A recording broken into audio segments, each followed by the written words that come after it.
Imagina que você coloca o seu filho de 16 anos no banco do motorista de um caminhão, e um caminhão carregado, cheio de uma carga valiosa. Ele nunca dirigiu, não sabe nem o que é uma embreagem, não sabe ler os instrumentos do painel, não conhece as regras de trânsito. E você diz: agora é seu, boa sorte. O que você acha que vai acontecer?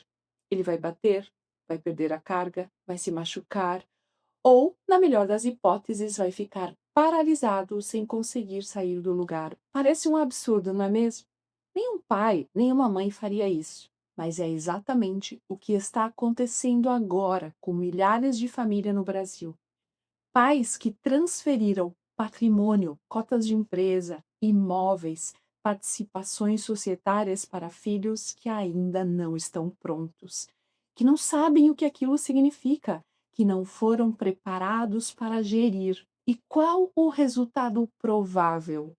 Patrimônios que levaram uma vida inteira para serem construídos estão sendo colocados em risco em poucos anos se o planejamento familiar e sistêmico não for realizado junto com o planejamento tributário e jurídico. Eu sou Ana Garlett, sou mentora, advogada, especialista em inteligência sistêmica e hoje eu preciso te contar o que ninguém está falando sobre essa corrida para transferir patrimônio motivada pela reforma tributária no Brasil. Se essa conversa está fazendo sentido para você, já aproveita para curtir esse vídeo e se inscrever nesse canal. Aqui eu falo sobre o que ninguém ensina nos contratos, esses vínculos invisíveis que sustentam ou sabotam um negócio, uma empresa familiar, os vínculos familiares.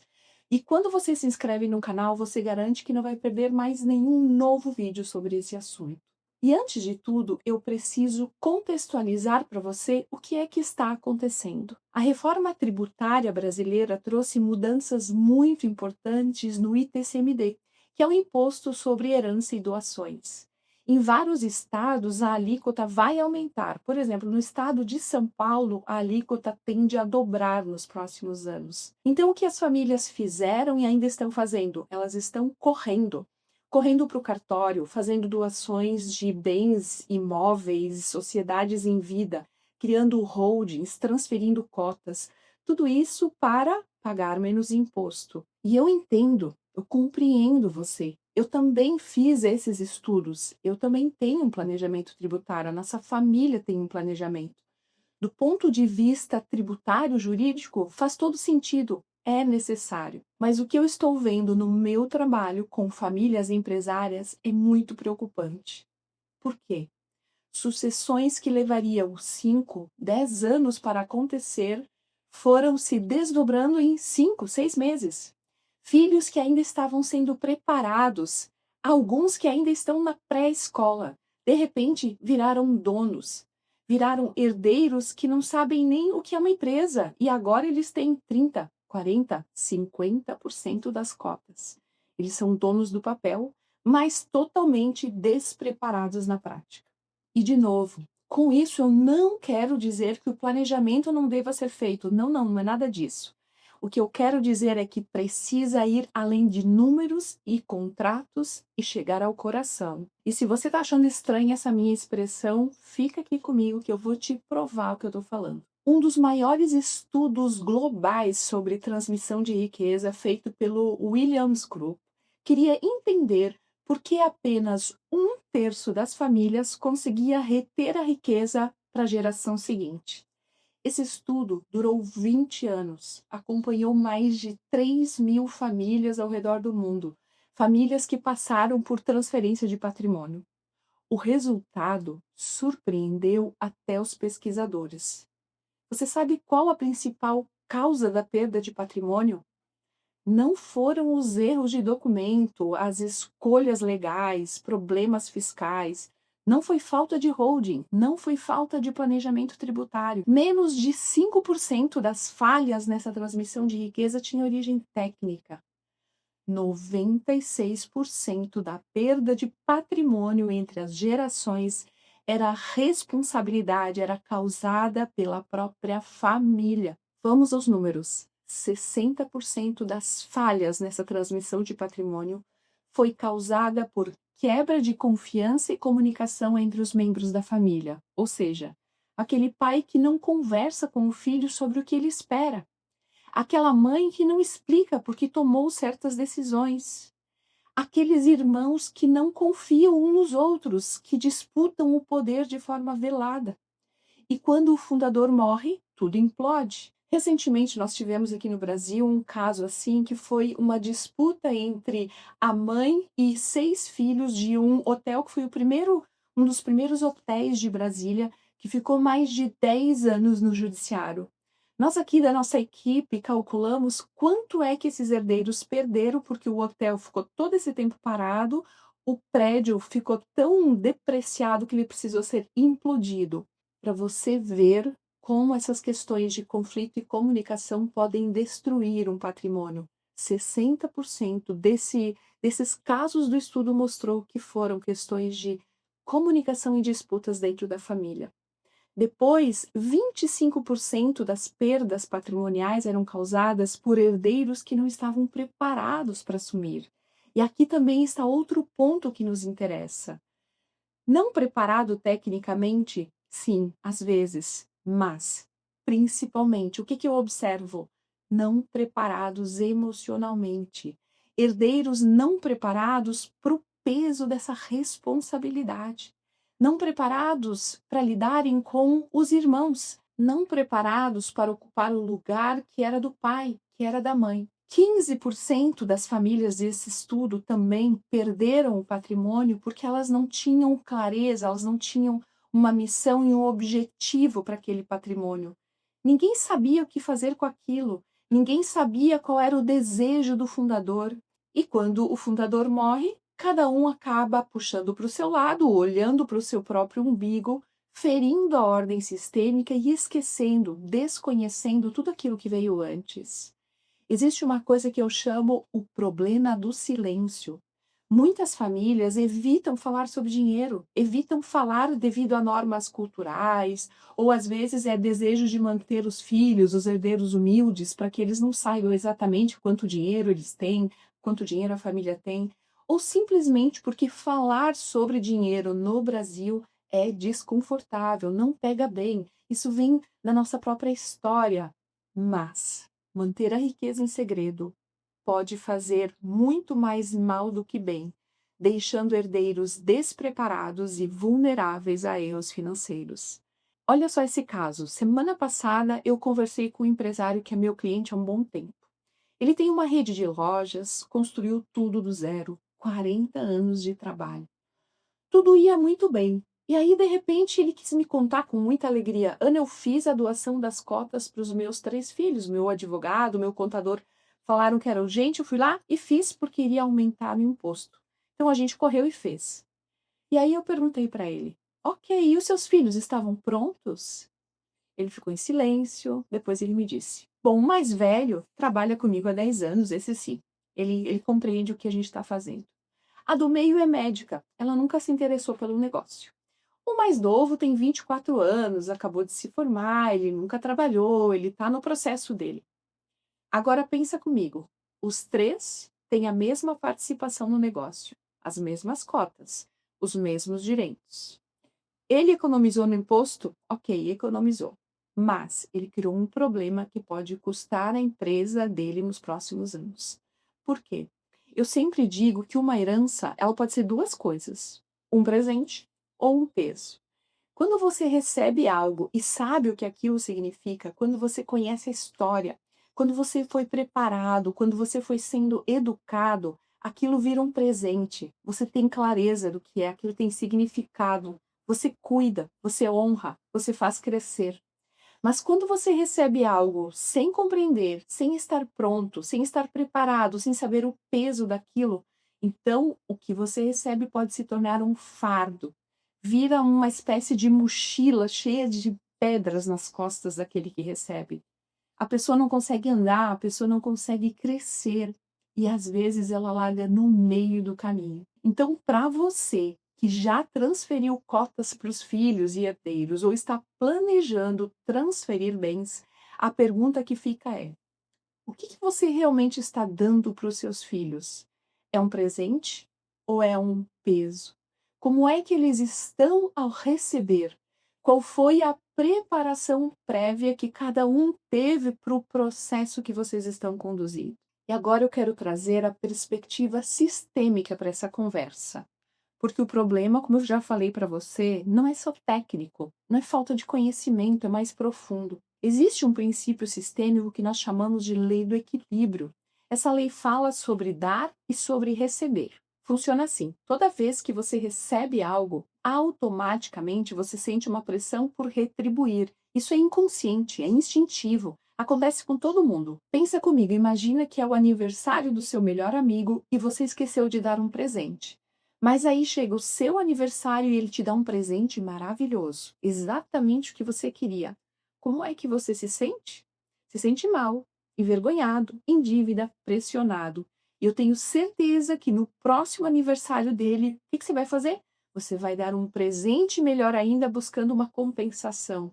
É assim, isso é uma lei da vida. Nós sempre buscamos equilibrar aquilo que nós recebemos.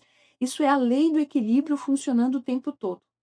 Agora imagina quando o que você recebe não é um presente de aniversário, é uma empresa.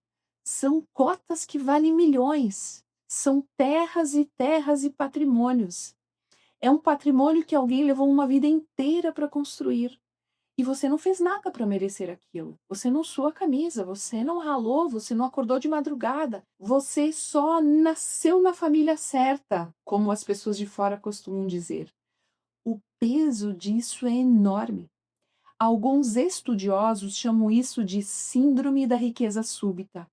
Essa é a razão pela qual pessoas que ganham na loteria frequentemente perdem todo o dinheiro ou tomam decisões financeiras imprudentes.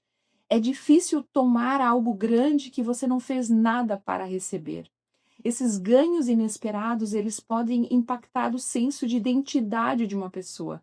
E os herdeiros despreparados podem ter dificuldade de fazer escolhas sábias quando isso acontece. E quando a pessoa não sabe lidar com esse peso, três coisas podem acontecer.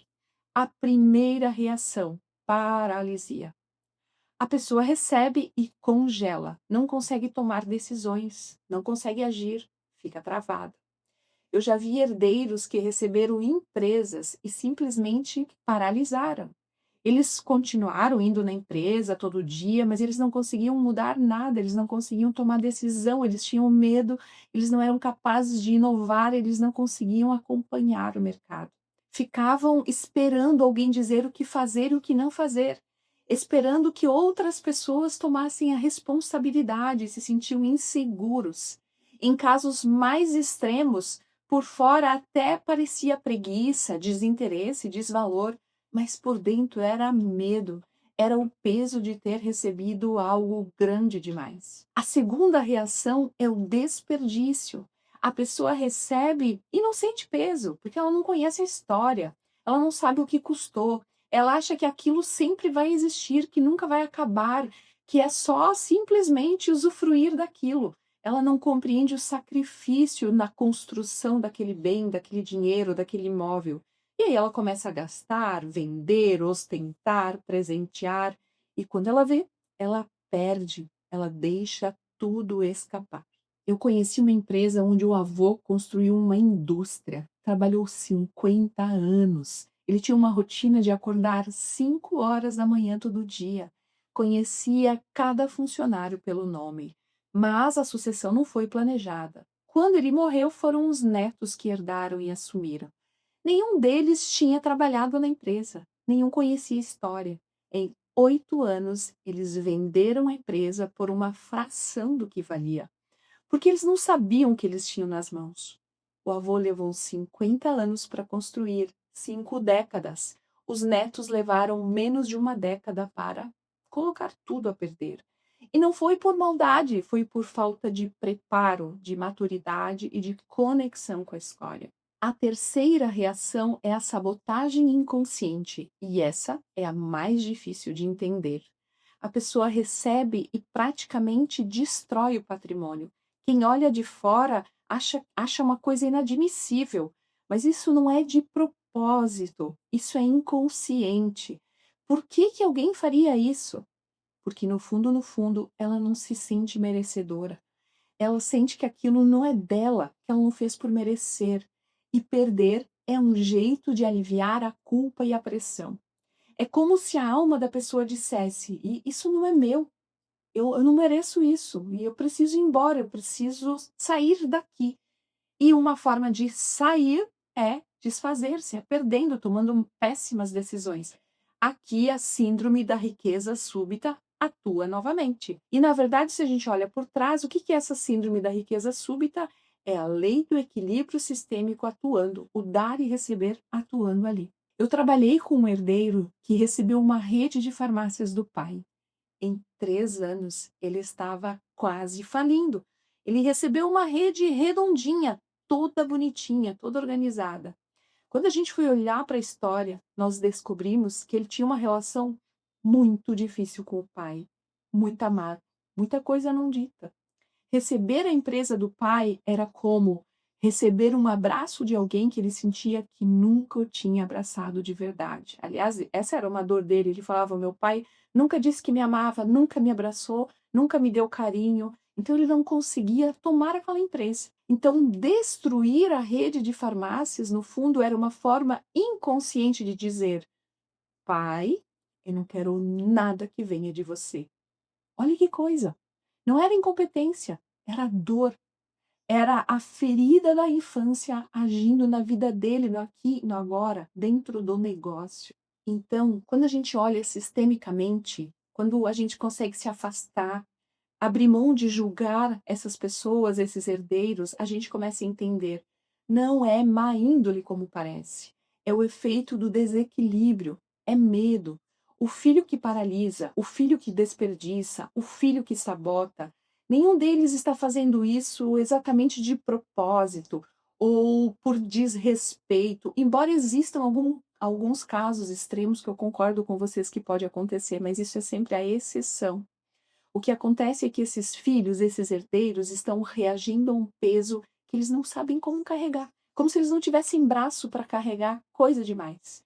Então a solução não é criticá-los, não é cobrá-los, é prepará-los. E agora eu quero falar diretamente com você que é pai, que é mãe, que construiu um patrimônio, que está construindo um patrimônio.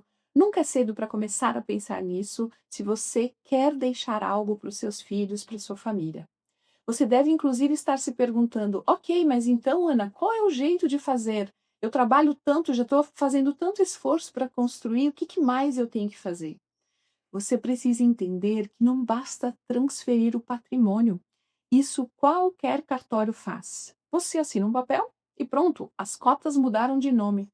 Mas tem coisas que não se transferem com papel. E são essas coisas que fazem a diferença entre um patrimônio que cresce e um patrimônio que some, que desaparece.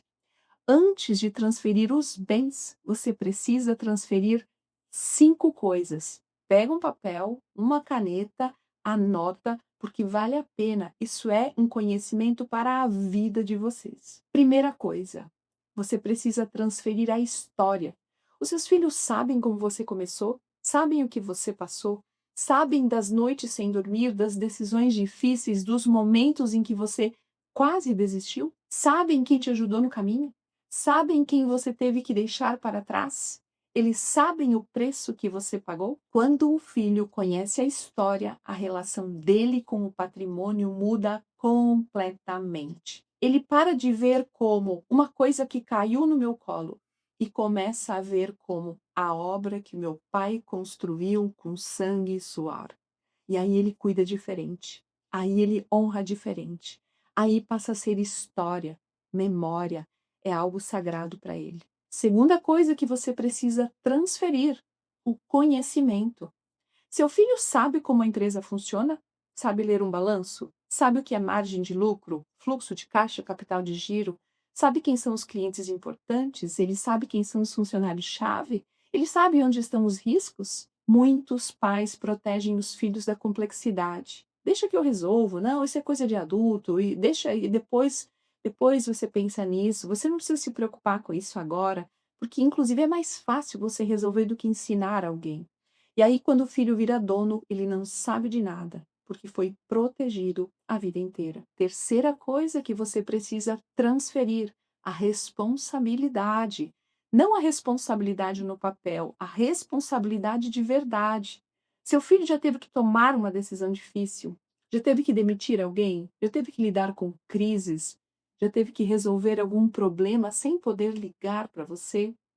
Ou você sempre esteve lá para resolver para ele? Responsabilidade se aprende fazendo, se aprende errando, se aprende assumindo as consequências. Filho que nunca errou, porque o pai sempre cobriu, não sabe o peso de uma decisão.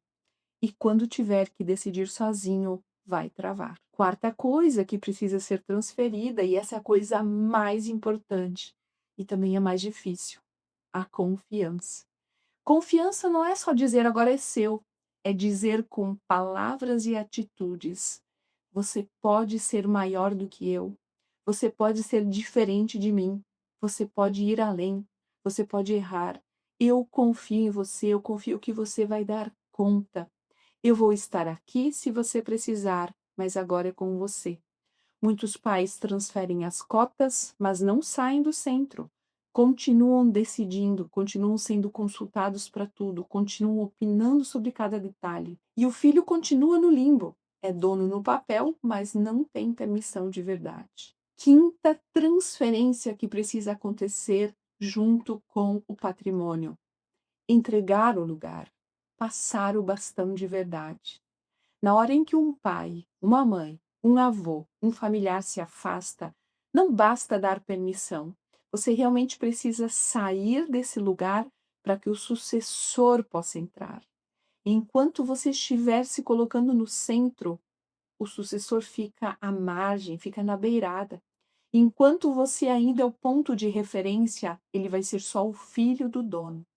E dar o lugar é difícil, porque é abrir mão de uma identidade do empreendedor, do dono do negócio. Se você passou 40 anos sendo dono, sendo identificado como dono daquele negócio, quem você é quando você se retira? Mas se você não der o lugar, o seu filho, o seu herdeiro, o seu sucessor, nunca vai se sentir parte e pronto de fato. E o patrimônio vai ficar no vácuo, sem um dono de verdade. É isso que a inteligência sistêmica resolve. Ela é um método que traz clareza e direção, porque ela mostra como os sistemas familiares e empresariais funcionam e como podemos ajudar ambos a serem bem-sucedidos. Se enquanto você ouvir esse vídeo, você sentiu que essa conversa precisava ter acontecido na sua casa há muito tempo, ou se percebeu que ainda há tempo para fazer de um outro jeito e precisa de ajuda, eu posso te ajudar. Eu acompanho famílias empresárias que estão nesse momento delicado entre o que foi construído e o que ainda está por vir. Eu faço isso através de mentoria, treinamento de inteligência sistêmica familiar e empresarial. Se você quiser saber mais sobre esse trabalho, o link está aqui na descrição desse vídeo. E claro, se você gostou desse vídeo, não esquece de me acompanhar também no @AnaGarrett lá no Instagram. Além disso, eu quero receber a sua pergunta aqui nesse vídeo, a sua pergunta, a sua dúvida ou também temas que tenham surgido aí para você a partir disso tudo que eu compartilhei. Nos nossos próximos conteúdos, nós podemos incluir isso que você está precisando agora como um dos temas dos nossos próximos episódios. E a gente se vê no próximo vídeo.